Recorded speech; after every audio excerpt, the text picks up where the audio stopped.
So what exactly is two-pointing? Kia ora, this is Katrin from Inspire New Beginnings and 2 points, 1 smile. Well, the two-pointing tool or method, or in my case now, being, is a method that is very old. The original part comes from Hawaii and is over 2,000 years old and has been used by Hawaiian shaman mainly to heal physical ailments in the body. They called it kahi, the magic touch, because they used the hands on the body. The idea behind it really is, and that has been rediscovered by two chiropractors years ago, and they have populated the idea of two pointing.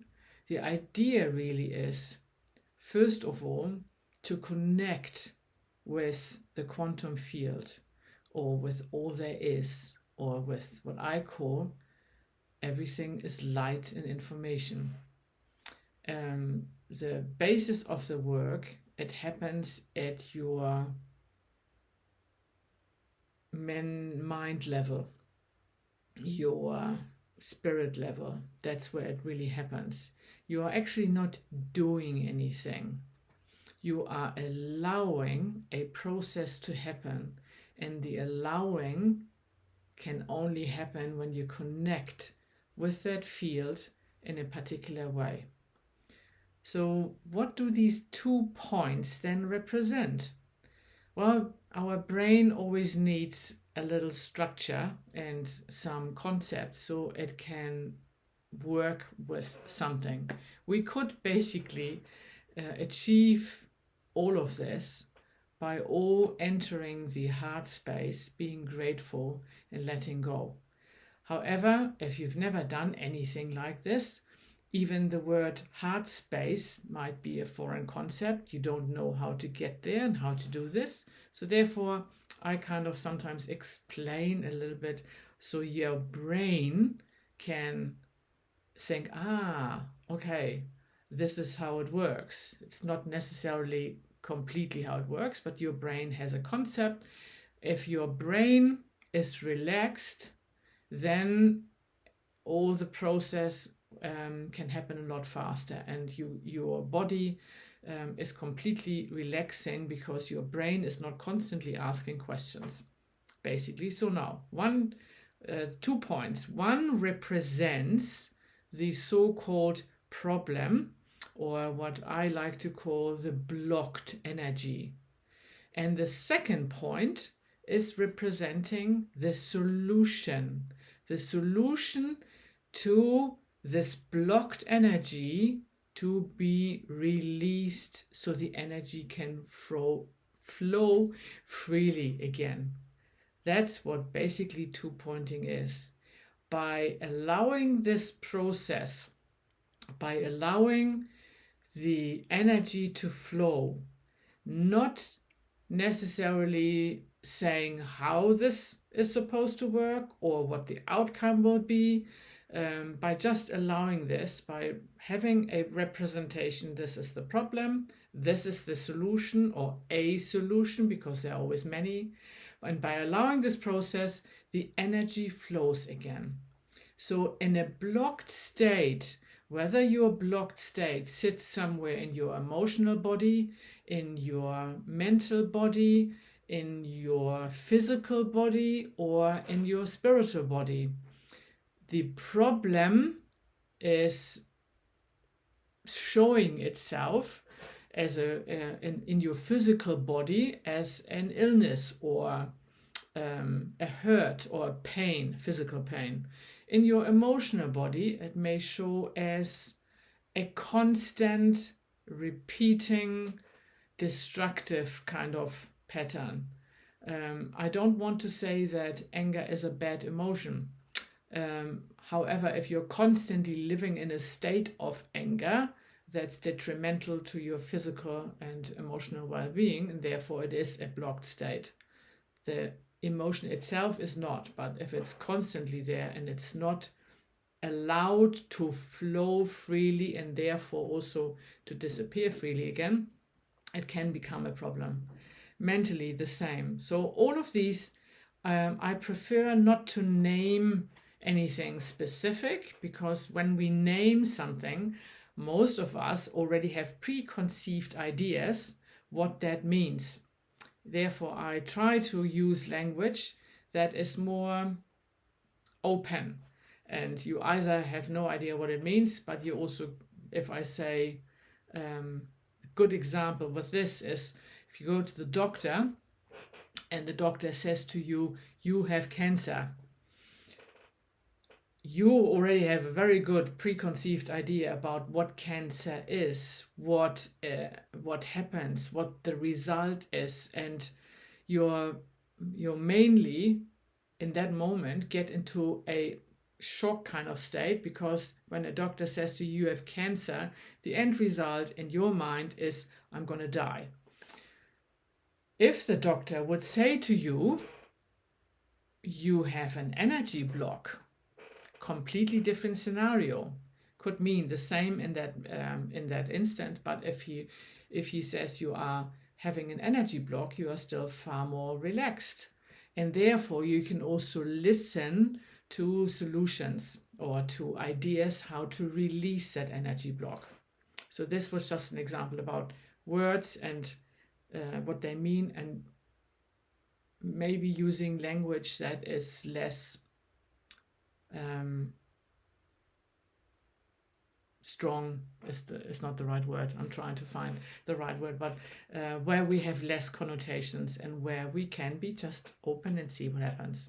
So blocked energy, problem, solution, flowing energy.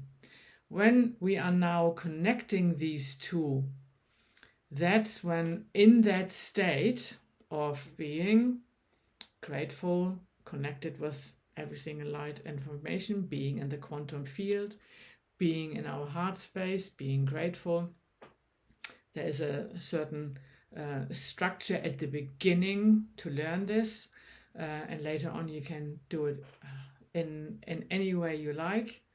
Then the energy will start to flow again, and this blocked energy will start to be unblocked or to be transformed. Why do I love two-pointing so much? First of all, I personally am very aware if I am perceiving something as a problem, the original cause may be somewhere completely different. And I don't need to know. I don't need to unravel a story. I don't need to find out what it is. All I am aware of is that to every blocked energy, there are more layers, and I would like this energy to flow again into this block to be released and the energy to flow. And how this unfolds in my body, in my emotions, in my mental capacities, I leave open. That's where the trust comes in. Trust in the universe, trust in this method, trust in yourself. As an example, if you experience, let's say, shoulder problems, always having shoulder problems, and one of the shoulders is hurting a lot, this is a physical pain. So the majority of us would say, I just go and go to the physio or go to the doctor or take a tablet for the pain to disappear.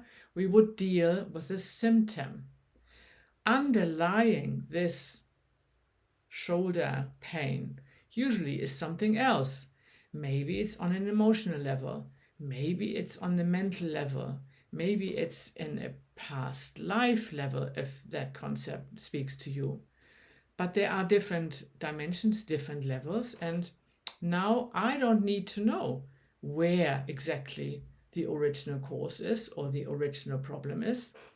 I only know this is the symptoms I'm experiencing. I'm focusing on this and would like the energy to flow again. And often, sometimes happens before the pain disappears. And then when the pain disappears, some other things are changing. So therefore, we are not to look at, is the pain still there? Is the pain still there? Instead, we open our perception and are looking at what is different. Do I have different thoughts towards a special person right now? Am I greeted in a different way when I go into a coffee shop? Is my stomach suddenly better? Am I feeling clearer in my mind? So we are looking at what is different.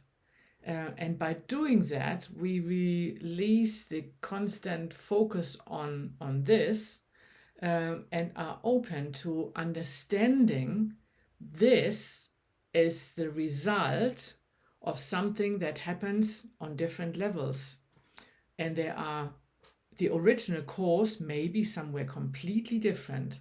And everything that is different then, we welcome. That's basically the first step of two-pointing. And then what I really like about two-pointing as such is the second place then is that we know everything is connected in the universe. We are part of the universe and we can ask for help, for resources, as I call them. So we are asking, are there any resources that would be helpful for me to resolve this energy block? And then we integrate those resources. Again, we don't need to know what they are.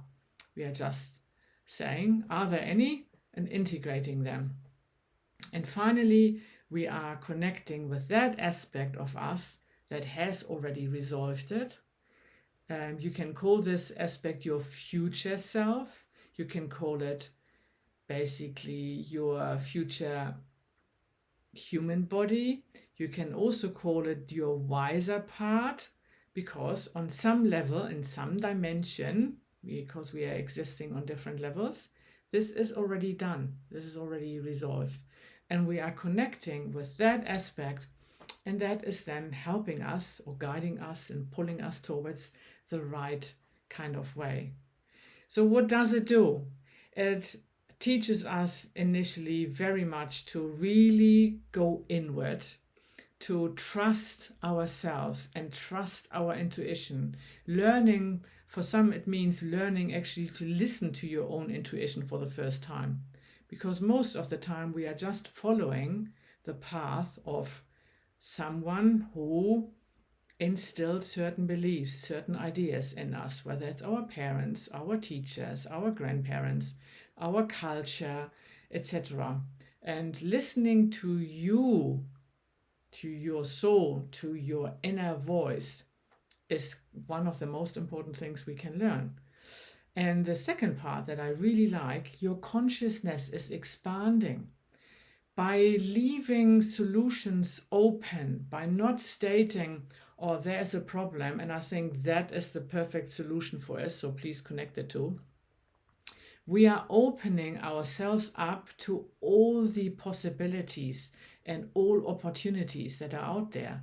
And that means our perception is widening and widening, our consciousness is widening, and we are becoming more relaxed, more joyful. And when you are in that state, things are entering and you can see them and you can hear them with a clear mind, without being in fear, and just acknowledging, yes, this is right for me, or no, I don't want this, but without any massive judgment or without any particular fear and anxiety and panic. That's what two-pointing does. So much more, but this is just a little explanation to all of you who haven't heard of two-pointing and who might be interested in learning this magnificently simple method that I'm practicing now since 15 years.